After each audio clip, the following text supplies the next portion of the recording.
저는 평생을 군사학자로 살아왔습니다. 책상 위에 쌓여있는 수백 권의 군사 전략서와 세계 각국의 무기 재원표, 그리고 매년 발표되는 국제 군사력 순위. 그것이 제 삶의 전부였고 제 세계의 전부였습니다. 30년 동안 저는 확신하며 살아왔습니다. 우리 자위대는 아시아 최강이다. 한국은 언제나 우리 아래다. 그 믿음에는 단 한치의 흔들림도 없었습니다. 그런데 어느 날 아침 후배 연구원이 헐레벌떡 제 사무실 문을 열고 들어왔습니다. 선생님 보셨습니까? 올해 글로벌 군사력 순위 발표가 났습니다. 한국이 우리보다 위입니다. 한국이 5위, 일본은 8위로 내려갔습니다. 처음엔 웃어넘겼습니다. 그런 건 숫자 장난일 뿐이다. 실제 전투력은 우리가 훨씬 우위다. 그러나 속으로는 심장이 철렁 내려앉았습니다. 무슨 소리야? 한국이 우리보다 위라니? 그럴 리 없어. 점심시간 군사연구소 식당은 술렁였습니다. 동료 연구원들은 한 목소리로 말했습니다. 이건 말도 안 돼요. 한국군은 의무복무 병사들이 대부분인데 어떻게 직업군인 중심에 우리가 밀립니까? 징병제로 억지로 끌려간 젊은이들, 그런 군대가 어떻게 우리보다 강할 수 있죠? 저 역시 그들과 같은 생각이었습니다. 한국군은 허세뿐이다. 그들의 무기는 외국 기술에 기대어 만든 모조품에 불과하다. 전투 경험도 없고 지휘 체계도 허술하다. 저는 그렇게 믿고 또 믿었습니다. 그러나 불안은 점점 제 가슴속을 갉아먹었습니다. 신문과 방송에서는 연일 한국군이 일본을 제쳤다는 보도가 이어졌습니다. 한국 국민들은 자부심에 차서 환하게 웃고 있었고 일본 국민들은 의아함과 불안 속에서 술렁였습니다. 그리고 사람들은 저를 바라봤습니다. 일본 최고의 군사 전문가라 불리는 당신, 이제 뭐라고 말할 겁니까? 그 순간 제 어깨 위에 무거운 짐이 얹혔습니다. 30년간 일본 군사학계의 얼굴처럼 불려온 제가 이제 답해야 했습니다. 한국군은 진짜 강한가? 아니면 일시적 착시인가? 저는 언론과의 인터뷰에서 자신 있게 말했습니다. GFP 순위는 허상입니다. 한국군은 숫자만 많을 뿐 실속이 없습니다. 자위대는 직업군인 중심의 정예 집단입니다. 일본이 훨씬 강합니다. 하지만 그 말은 제 스스로를 안심시키기 위한 변명에 불과했습니다. 밤마다 잠들기 전 마음속 질문은 사라지지 않았습니다. 혹시 내가 놓친 것이 있는 건 아닐까? 정말 한국이 우리보다 앞서 있는 게 사실이라면? 그러던 어느 날 연구소의 선배가 제게 말했습니다. 이토, 직접 한국에 가서 확인해 보는 게 어때? 책상머리에서만 보고 판단하지 말고 내 눈으로 확인하고 와라. 진짜라면 보고서로 남기고 허상이라면 폭로하면 되잖아. 그 순간 제 심장이 두근거렸습니다. 30년 동안 책과 보고서만 붙잡고 있던 제가 이제 직접 현장을 본다는 생각만으로도 긴장과 흥분이 교차했습니다. 그래서 결심했습니다. 그래, 직접 가보자. 내 눈으로 한국군의 실체를 확인하자.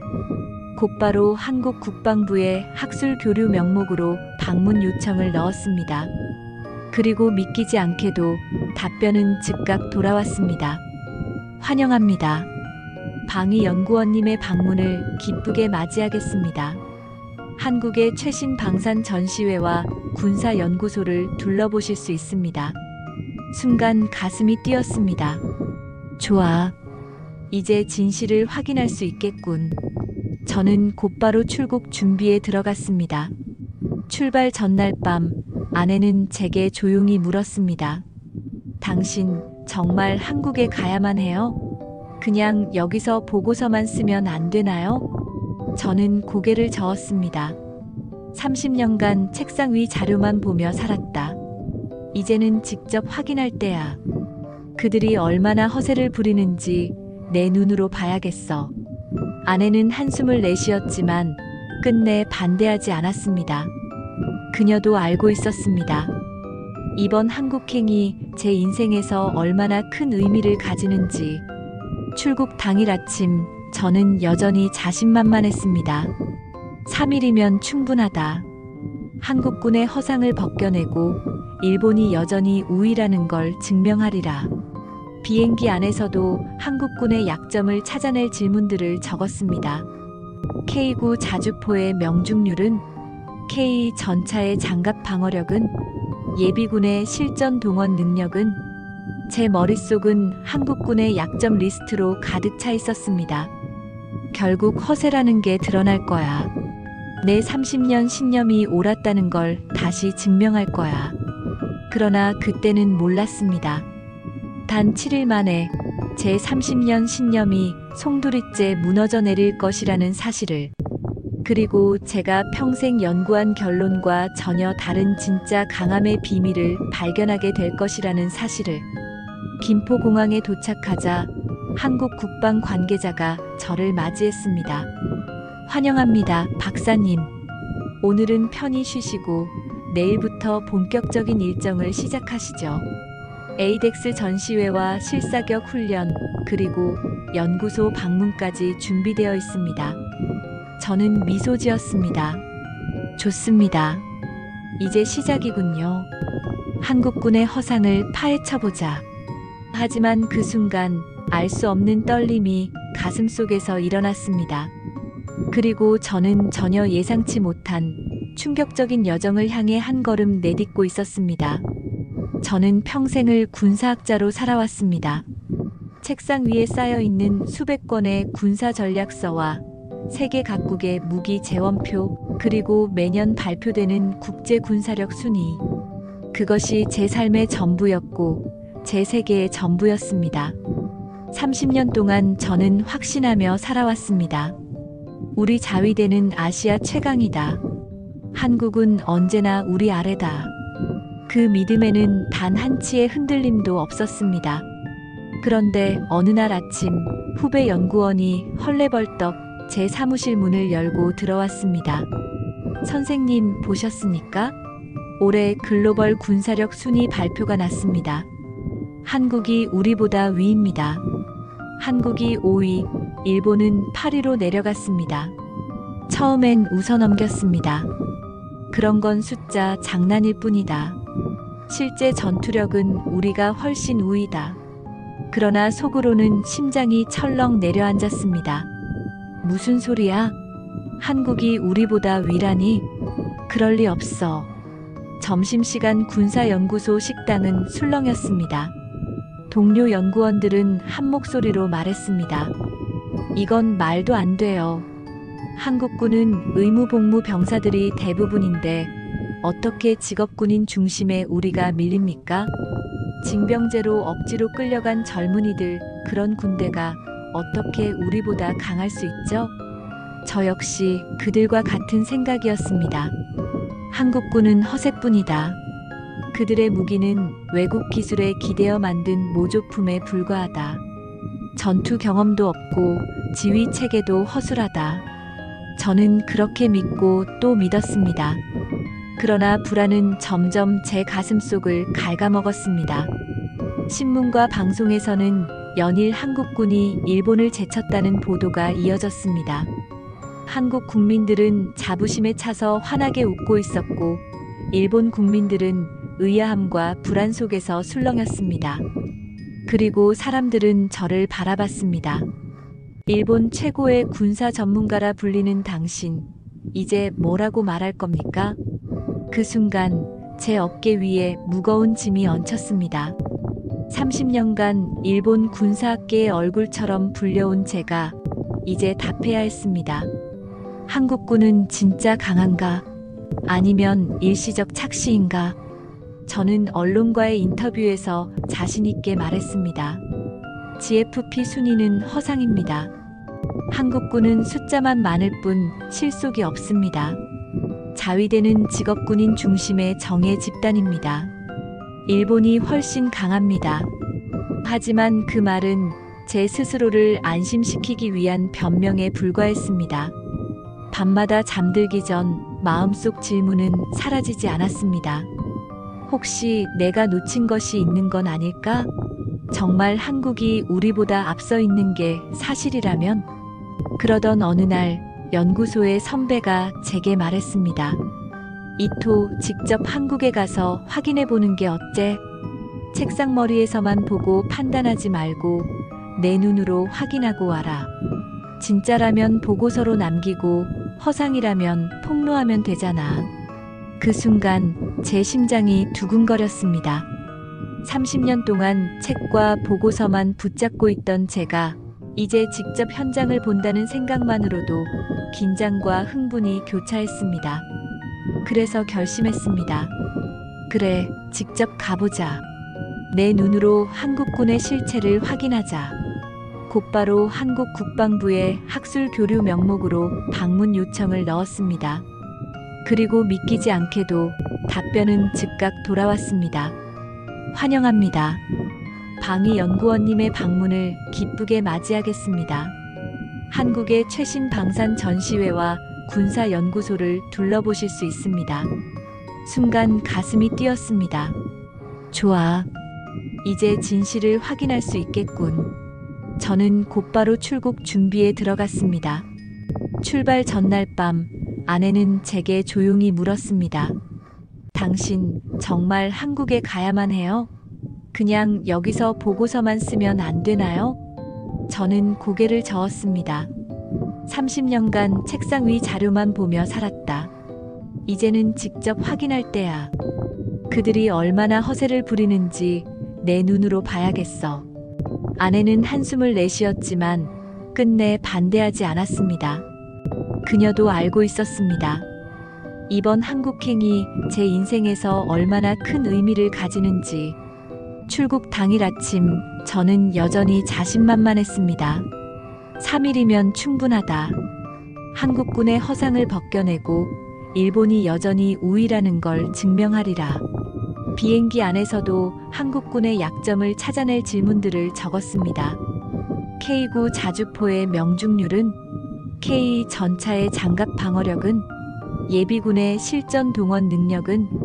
제 머릿속은 한국군의 약점 리스트로 가득 차 있었습니다. 결국 허세라는 게 드러날 거야. 내 30년 신념이 옳았다는 걸 다시 증명할 거야. 그러나 그때는 몰랐습니다. 단 7일 만에 제 30년 신념이 송두리째 무너져 내릴 것이라는 사실을, 그리고 제가 평생 연구한 결론과 전혀 다른 진짜 강함의 비밀을 발견하게 될 것이라는 사실을. 김포공항에 도착하자 한국 국방 관계자가 저를 맞이했습니다. 환영합니다, 박사님. 오늘은 편히 쉬시고 내일부터 본격적인 일정을 시작하시죠. 에이덱스 전시회와 실사격 훈련, 그리고 연구소 방문까지 준비되어 있습니다. 저는 미소 지었습니다. 좋습니다. 이제 시작이군요. 한국군의 허상을 파헤쳐보자. 하지만 그 순간 알 수 없는 떨림이 가슴속에서 일어났습니다. 그리고 저는 전혀 예상치 못한 충격적인 여정을 향해 한 걸음 내딛고 있었습니다. 여기까지 약 4,200자 분량의 인트로입니다. 영상에서는 이 인트로만으로도 약 78분을 채울 수 있고 시청자의 긴장감과 몰입을 충분히 끌어낼 수 있습니다. 원하시면 제가 이 인트로에 이어지는 본문 전시회 실사격 연구소 예비군 훈련, 사람들의 대화를 단계별로 4,000자 이상씩 나눠드릴까요? 나의 말, 본문 7,000자 이상, 감동 스토리의 말. 좋습니다. 이번에는 요청하신 대로 본문을 7,000자 이상 길게 작성해드리겠습니다. 인트로에서 쌓아 올린 긴장감을 이어받아 한국 방문 후 전시회 실사격 훈련 연구소 예비군 훈련 시민과의 만남을 통해 점점 일본 전문가의 신념이 흔들리고 무너지는 과정에 초점을 맞췄습니다. 본문 7,000자 이상. 다음 날 아침 서울의 하늘은 맑고 청명했습니다. 호텔 창문 너머로 펼쳐진 도시는 생각보다 훨씬 현대적이었고 활기찼습니다. 저는 혼잣말로 중얼거렸습니다. 겉모습에 속으면 안 돼. 오늘이면 진짜 실체가 드러날 거야. 로비에서 마중 나온 한국 국방부 소속 김대령은 환한 미소로 인사를 건넸습니다. 박사님, 오늘은 에이덱스 방산 전시회를 먼저 둘러보시고 오후에는 실사격 시연을 준비했습니다. 저는 의도적으로 차가운 목소리로 대답했습니다. 좋습니다. 전시회라는 게 결국 보여주기식이겠죠. 하지만 끝까지 확인해 보겠습니다. 차는 곧 거대한 전시장, 킨텍스로 향했습니다. 에이덱스, 아시아 최대 규모의 방산 전시회라는 곳. 입구에 들어서자 압도적인 광경이 눈앞에 펼쳐졌습니다. 세계 각국의 최신 무기와 방산업체 부스가 가득했고 수많은 외국 바이어들이 몰려와 분주히 움직이고 있었습니다. 가장 먼저 제 눈에 들어온 것은 거대한 자주포였습니다. 검은색 위용을 뽐내는 K9 자주포. 옆에서 엔지니어가 다가와 설명했습니다. K9은 사거리 40km, 첫발 명중률 90% 이상입니다. 현재 8개국에서 실전 배치 중이고 추가 계약이 이어지고 있습니다. 저는 콧방귀를 뀌었습니다. 그건 단순한 수치일 뿐이죠. 실전에서는 다를 겁니다. 그러자 엔지니어는 태블릿을 꺼내 영상 하나를 보여줬습니다. 폴란드 군이 실제 사격 훈련에서 K9를 운용하는 모습이었습니다. 거대한 포신이 불을 뿜자 40km 떨어진 목표물이 정확히 파괴됐습니다. 그 장면은 반복해서 여러 각도에서 촬영되어 있었고 데이터까지 명확히 기록되어 있었습니다. 제 표정이 굳어졌습니다. 8개국에서 사용 중이라고? 그럼 전투력 검증은 이미 끝났다는 뜻이잖아. 그러나 곧 마음속에서 또 다른 변명이 고개를 들었습니다. 그래도 일본제보다 나을 리는 없어. 다음은 K 전차. 검은색 도장에 블랙팬서라는 이름이 붙어 있었습니다. 하나 엔지니어가 자신감 있는 목소리로 설명했습니다. 자동 장전 시스템, 능동 방어 시스템, 그리고 세계 최고 수준의 현수 장치를 탑재했습니다. 험한 지형에서도 시속 70km로 달리며 사격이 가능합니다. 옆에 설치된 대형 스크린에는 실사격 훈련 영상이 재생되고 있었습니다. 험준한 산악 지형을 빠르게 주행하면서도 표적에 정확히 명중하는 장면. 저도 모르게 입술을 깨물었습니다. 일본의 최신 전차인 십식도 우수하다고 자부했지만 이동 사격에서 저 정도 정밀도를 보여준 적은 없었습니다. 곧이어 항공우주 부스로 이동했습니다. 그곳에는 KF-21 보람의 전투기 모형이 전시되어 있었습니다. 직접 시뮬레이터를 체험해 보시겠습니까? 엔지니어의 제안에 저는 콧웃음을 치며 조종석에 앉았습니다. 그러나 그 순간 충격이 밀려왔습니다. 계기판은 완전히 디지털화되어 있었고 조종관은 손끝에 닿는 즉시 민감하게 반응했습니다. 시뮬레이션에서 전투 기동을 해보니 조작감이 놀라울 정도로 직관적이었습니다. 이 정도라면 진짜 실전에 투입될 수 있겠는데? 속으로는 놀라움을 감추기 어려웠지만 겉으로는 최대한 무표정하게 일어나 말했습니다. 시제품일 뿐이잖아요. 아직 완성된 게 아니죠. 엔지니어가 미소를 지었습니다. 현재 양산 중이며 일부는 이미 인도네시아와 공동 생산 중입니다. 다른 나라에서도 큰 관심을 보이고 있습니다. 순간 머릿속이 복잡해졌습니다. 단순한 모형이 아니라 실제 양산 단계라니 이건 내가 알던 한국군이 아닌데. 오후에는 야외 전시장으로 나갔습니다. 거대한 다연장 로켓 시스템 천무가 대기하고 있었습니다. 사거리 200km, 오차 범위 10m 이내. 36발을 1분 내에 발사할 수 있습니다. 200km. 저는 충격을 감출 수 없었습니다. 200km 나면 일본 본토 일부까지도 타격할 수 있잖아. 마음속에 불안이 파고들었습니다. 아니야, 아직은 보여주기식일 뿐이야. 그날 밤 호텔방에서 노트북을 열어 오늘 본 것들을 정리했습니다. K9 자주포 8개국 수출, 첫발 명중률 90%, K 전차 자동 장전, 능동 방어, 실전 계약 다수, KF-21 전투기 양산 단계, 해외 관심 고조, 천무 사거리 200km 정밀 유도, 야마다에게 메일을 쓰려 했습니다. 한국 무기는 과장에 불과하다. 하지만 키보드 위에서 손가락이 멈췄습니다. 오늘 본 것들이 너무 구체적이고 사실적이었기 때문입니다. 결국 아무 말도 쓰지 못한 채 노트북을 닫았습니다. 다음 날은 더 충격적이었습니다.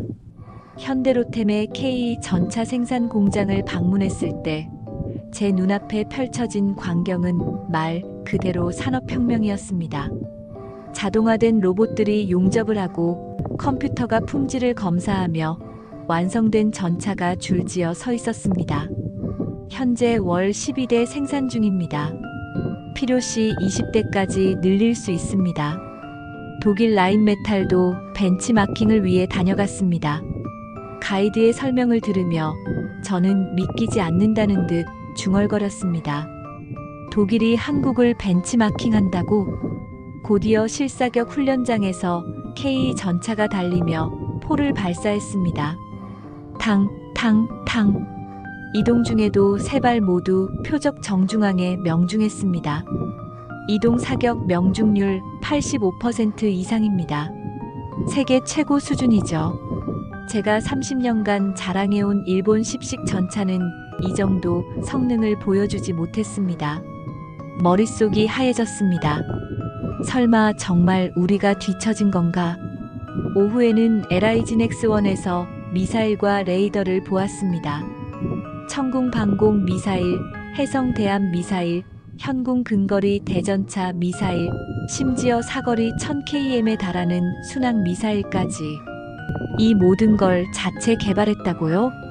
제가 믿을 수 없다는 표정을 짓자 연구원은 조용히 말했습니다. 처음에는 외국에서 막혔습니다. 그래서 어쩔 수 없이 독자 개발해야 했습니다. 하지만 덕분에 지금은 수출국이 됐습니다. 그날 밤 저는 침대에 누워 천장을 바라봤습니다. 머릿속에는 같은 말만 맴돌았습니다. 내가 놓친 게 뭔가?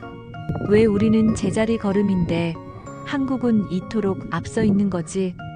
셋째 날 마지막 충격이 제게 다가왔습니다. 대전의 국방과학연구소에서 본 것은 무기가 아니라 시스템이었습니다. 통합지휘 통제체계, 예비군 동원 앱, AI 전투 분석 프로그램, 그리고 사이버전 대비체계. 특히 예비군 앱 시연은 충격 그 자체였습니다. 비상시 이 앱을 통해 320만 예비군에게 즉시 소집 명령이 내려갑니다. 데이터베이스가 지역별로 분류되어 있어 필요한 인원을 골라 즉시 배치할 수 있습니다. 불과 10초 만에 수천 명에게 가상 소집 메시지가 전송되는 장면을 보며 저는 속으로 중얼거렸습니다. 우리는 예비 자위관 5만 명밖에 없는데, 일본은 유사시 싸울 사람이 없는데. 연구소에서 돌아오는 길, 김 대령이 조용히 말했습니다. 박사님, 전쟁은 무기만으로 이기는 게 아닙니다. 준비된 국민 전체가 함께 싸우는 겁니다. 그 순간 며칠 전 들었던 후배의 말이 떠올랐습니다. 선생님, 한국이 정말 우리보다 강할 수도 있는 거 아닐까요? 그때는 일축했지만 이제는 더 이상 부정할 수 없었습니다. 그리고 마지막 날 운명적인 만남이 있었습니다. 평범한 회사원 하지만 동시에 예비군 장교인 정현욱 대위. 그는 말했습니다. 지킬 게 있는 사람은 강합니다. 우리는 가족과 이웃을 지키기 위해 싸웁니다. 그게 한국군의 진짜 힘입니다. 그 말이 제 심장을 강타했습니다. 지킬 게 없는 군대, 의무감이 사라진 군대는 약합니다. 반대로 지킬 게 있는 사람들의 결집은 무서울 정도로 강력합니다. 서울의 밤 반짝이는 불빛 아래서 저는 깨달았습니다. 한국의 강함은 첨단 무기 때문만이 아니었습니다. 그것은 평화를 지키려는 국민 전체의 각오였습니다. 나는 한국에서의 7일을 마치고 도쿄행 비행기에 올랐다. 창밖에 보이는 구름 위로 아침 해가 떠오르고 있었지만 내 마음은 한없이 무거웠다. 3일 전만 해도 나는 확신했다.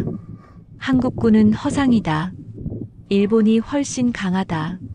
그러나 지금 내 머릿속엔 오직 하나의 결론만이 자리 잡고 있었다. 한국군은 강하다. 일본보다 훨씬 강하다.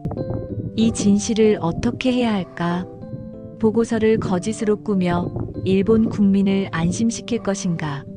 아니면 진실을 적어 나 자신과 싸울 것인가?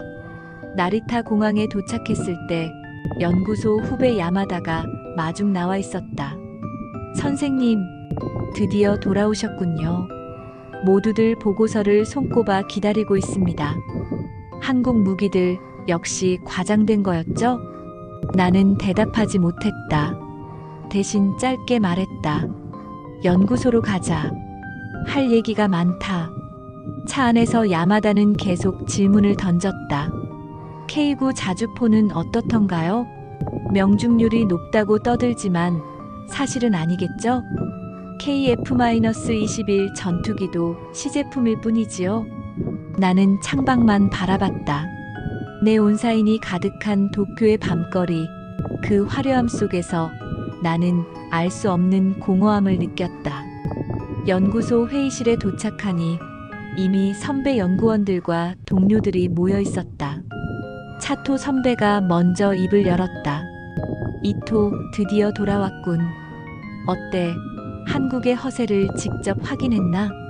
모두의 시선이 내게 집중됐다. 나는 노트북을 열고 한국에서 찍은 사진과 영상을 화면에 띄웠다. 첫 장면은 K9 자주포의 실사격 장면이었다. 40km 떨어진 목표물이 정확히 파괴되는 영상. 회의실이 술렁거렸다. 이건 뭐지? 실사격이라고? 나는 담담하게 설명했다. K9 자주포는 현재 8개국에 수출됐고 폴란드군은 추가로 600문을 주문했다. 첫 발 명중률은 90% 이상이다. 차토 선배가 얼굴을 찡그리며 반박했다. 그건 한국이 조작한 영상일지도 몰라. 나는 고개를 저었다. 폴란드군 실사격 장면이었다. 내가 직접 확인했다. 다음 장면은 K2 전차. 이동 사격으로 3발 모두 목표에 명중하는 영상이 재생됐다. 이동 사격 명중률 85%, 능동 방어 시스템, 그리고 자동 장전. 일본의 10식 전차는 따라오지 못한다. 회의실은 얼어붙었다. 나는 계속해서 자료를 보여주었다. KF-21 전투기의 양산 상황, 천무 다연장 로켓의 사거리 200km, 천궁 방공 미사일의 성능, 그리고 국방과학연구소의 통합지휘 체계까지. 마지막으로 예비군 시스템에 대해 설명했다. 한국은 320만 명의 예비군을 앱으로 즉시 동원할 수 있다. 일본은 예비 자위관 5만 명이 전부다. 유사시 싸울 수 있는 인원의 차이가 압도적이다. 숨을 고른 뒤 나는 천천히 말했다. 결론적으로 한국군은 우리가 생각한 것보다 훨씬 강하다. 그리고 일본은 그들보다 약하다. 순간 회의실이 폭발하듯 술렁였다. 말도 안 된다. 이토, 자네 정신이 나갔나? 30년간 우리가 믿어온 걸 하루아침에 뒤집겠다는 건가? 차토 선배가 자리에서 벌떡 일어나 소리쳤다. 이런 보고서를 내면 자네 커리어는 끝이야. 매국노 소리 들을 걸세. 나는 잠시 눈을 감았다가 결연하게 대답했다. 알고 있습니다. 하지만 나는 진실을 외면할 수 없습니다. 며칠 후 일본 국제관계학회 심포지엄이 열렸다. 200명 넘는 학자와 언론인들이 모인 대강당. 내 발표 차례가 다가왔다. 나는 연단에 서서 천천히 숨을 고르고 말했다. 존경하는 동료 여러분, 오늘 저는 충격적인 고백을 하려 합니다. 순간 대강당은 조용해졌다. 저는 30년간 착각 속에 살았습니다. 한국군을 과소평가했고 일본 자위대를 과대평가했습니다. 청중들 사이에서 술렁거림이 일었다. 한국에서의 7일은 제 인생을 바꿨습니다. 그들은 단순히 무기를 가진 나라가 아니었습니다. 전 국민이 전사였고 전 국민이 평화를 지키려는 의지를 가진 나라였습니다. 나는 사진과 영상을 하나씩 보여주며 설명했다. K9 자주포, K 전차, KF-21, 천무 로켓, 천궁 미사일, 예비군 시스템. 그리고 마지막으로 정현욱 대위와의 대화를 들려주었다. 그가 제게 이렇게 말했습니다. 지킬 게 있는 사람은 강합니다. 저는 아들을 지키기 위해 싸웁니다. 그게 우리 예비군의 힘입니다. 저는 그 말에서 한국군의 본질을 보았습니다. 잠시 침묵이 흘렀다. 나는 마지막으로 이렇게 말했다. 우리는 평화를 핑계로 안주했습니다. 그러나 진정한 평화는 힘이 있어야 지킬 수 있습니다. 일본은 이제 선택해야 합니다. 현실을 인정하고 변화할 것인가, 아니면 과거의 환상 속에 머물 것인가. 발표가 끝나자 대강당은 폭풍 같은 웅성거림에 휩싸였다. 일부 학자들은 고개를 끄덕였지만 많은 이들은 경악과 분노를 감추지 못했다. 다음 날 일본 언론은 발칵 뒤집혔다. 자위대 무능론, 30년 경력 전문가의 충격 고백. 한국에 매수된 것인가? 학자의 양심인가? 온라인 댓글은 더 격렬했다. 매국노다. 진실을 말하는 용기 있는 학자다. 나를 향한 비난과 지지가 동시에 쏟아졌다. 나는 밤마다 잠을 이루지 못했다. 내가 한 말이 과연 옳았을까? 하지만 또렷하게 기억나는 건 정현욱 대위의 말이었다. 지킬 게 있는 사람은 강합니다. 그 말이 내 가슴을 지탱해 주었다. 몇 달 후 나는 한국에서 초청을 받았다. 서울대 강단에서 학생들 앞에 서서 강연했다. 주제는 평화의 역설이었다. 평화는 무기를 버려 얻는 게 아닙니다. 평화는 지킬 힘이 있을 때 유지됩니다. 한국은 그걸 보여줬습니다. 여러분도 일본도 이 진실을 외면해선 안 됩니다. 강연이 끝나고 한 학생이 물었다. 교수님, 일본도 변할 수 있을까요? 나는 잠시 생각하다가 대답했다. 모르겠습니다. 하지만 적어도 저는 계속 진실을 말할 겁니다. 그리고 집으로 돌아가는 길, 나는 서울의 하늘을 바라보았다. 저 너머에 여전히 휴전선이 있고 긴장이 존재하지만 그 긴장 속에서도 평화를 지키려는 사람들의 각오가 있었다. 진짜 강함은 무기가 아니라 마음이었다. 지킬 것이 있는 사람들의 마음. 그것이 한국을 강하게 만든 진짜 이유였다. 서울에서의 강연을 마치고 일본으로 돌아온 나는 다시 연구소의 작은 방에 앉아 있었다.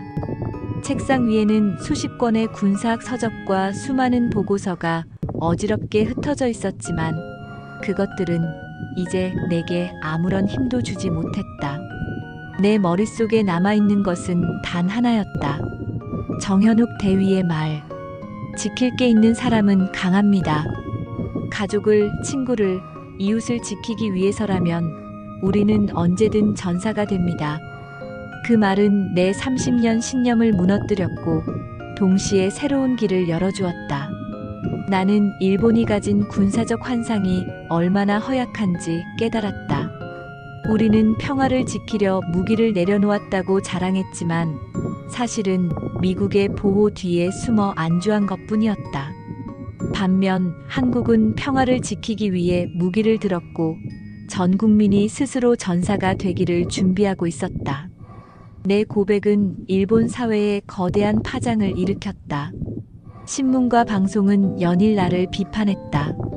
30년 경력의 군사학자가 한국의 선전에 휘말렸다. 학자의 탈을 쓴 매국노. 그러나 일부 언론과 젊은 연구자들은 달랐다. 비록 충격적이지만 그의 말에는 일리가 있다. 일본이 현실을 직시할 시점이 왔다. 나는 칭찬보다 비난을 더 많이 받았지만 후회하지 않았다. 왜냐하면 나는 단 한 번이라도 진실을 말했다는 자부심이 있었기 때문이다. 어느 날 아내 마리코가 내게 차를 건네며 말했다. 여보, 힘들지 않아요? 나는 미소 지었다. 힘들지. 하지만 이상하게도 마음은 가볍네. 거짓말의 짐을 내려놨으니까. 마리코는 내 손을 꼭 잡았다. 난 당신이 자랑스러워요. 사람들이 뭐라 하든 당신은 처음으로 학자로서 진짜 용기를 보여줬어요. 그 순간 나는 깨달았다. 내가 잃은 것은 명성과 지위였지만 얻은 것은 양심과 진실이었다. 몇 달 뒤 한국에서 다시 초청이 왔다. 이번에는 군사학회가 아니라 한 평범한 시민단체였다. 주제는 평화를 지키는 힘이었다. 나는 연단에 서서 이렇게 말했다. 저는 평생 군사 전문가로 살았습니다. 하지만 한국에서 깨달은 것은 무기의 성능이 아니었습니다. 진짜 힘은 마음을 지키려는 의지였습니다. 한국의 예비군, 한국의 가족들, 그리고 한국의 젊은이들. 그들은 모두 지킬 것이 있기 때문에 강했습니다.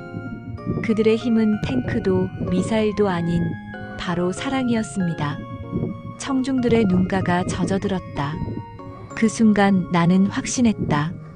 내가 본 것은 단순한 군사력이 아니라 사람들의 마음이었다는 것을. 일본으로 돌아와 나는 매일 일기를 쓰듯 글을 남겼다. 그 글들은 결국 책으로 묶였다. 제목은 우리가 몰랐던 진짜 강함이었다. 책의 마지막 장에는 이렇게 적었다. 우리는 평화를 당연히 여겼다. 하지만 평화는 공짜가 아니었다. 평화를 지키기 위해선 강해야 한다. 그리고 그 강함의 뿌리는 무기가 아니라 지켜야 할 사람들에 대한 사랑이다. 나는 그것을 한국에서 배웠다. 책은 일본 사회에 또 한 번 논란을 불러왔다. 어떤 이는 나를 배신자라 했고 어떤 이는 나를 선지자라 불렀다. 하지만 이제 그런 평가가 중요하지 않았다. 나는 내 인생의 마지막에서야 진실을 마주했으니 그것으로 충분했다. 가끔 나는 서울의 야경을 떠올린다. 한강 위로 반짝이던 불빛, 밤새 꺼지지 않던 도시의 기운. 그리고 그 속에서 웃고 있던 정현욱 대위와 그의 아들 준서의 얼굴. 나는 속으로 이렇게 기도한다. 부디 그 아이가 군대에 가지 않아도 되는 세상이 오기를. 하지만 그날이 오기 전까지 누군가는 계속 싸우고 준비해야 한다는 것을 나는 안다. 마지막으로 나는 일본 청년들에게 이렇게 말하고 싶다. 여러분, 평화를 꿈꾸는 건 아름답습니다. 그러나 평화를 지킬 힘이 없다면 그것은 허상일 뿐입니다. 지킬 것이 있을 때 우리는 진짜 강해집니다.